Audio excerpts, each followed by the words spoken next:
కాదులే సార్, ఎవరో ఒక పేదింటి అమ్మాయి మెళ్ళలో తాళి కట్టి మీ అమ్మని ఏడిపించొచ్చు అని తెలివిగా ఆలోచించడం తెలిసిన మీకు అలా తాళి కట్టడం వల్ల ఆ పేదింటి అమ్మాయి జీవితం నాశనం అయిపోతుందని ఆలోచించడం తెలీదా సార్?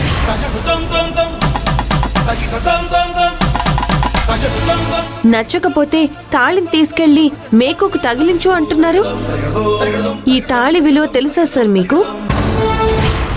ఇద్దరు వ్యక్తుల్ని కలుపుతుంది, ఒక కుటుంబాన్ని సృష్టిస్తుంది, తరాలనే నడిపిస్తుంది.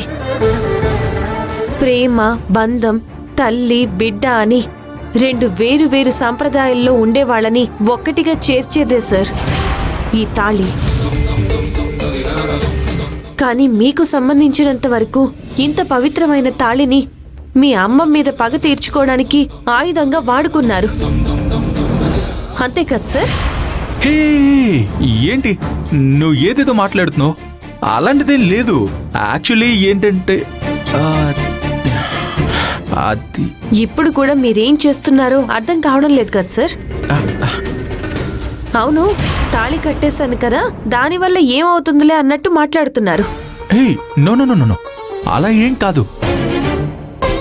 నేను నీకేం అన్యాయం చేయలేదు.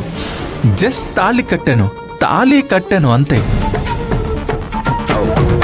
మాలిని, నువ్వు నా గురించి ఏం ఆలోచించుకో. నువ్వు ప్రశాంతంగా ఉండు. నీకేం కావాలన్నా నన్ను అడుగు, నేను అరేంజ్ చేస్తాను. ఇప్పుడే రైట్ నౌ రైట్ హియర్. నీకేం కావాలో చెప్పు, నేను ఇస్తాను.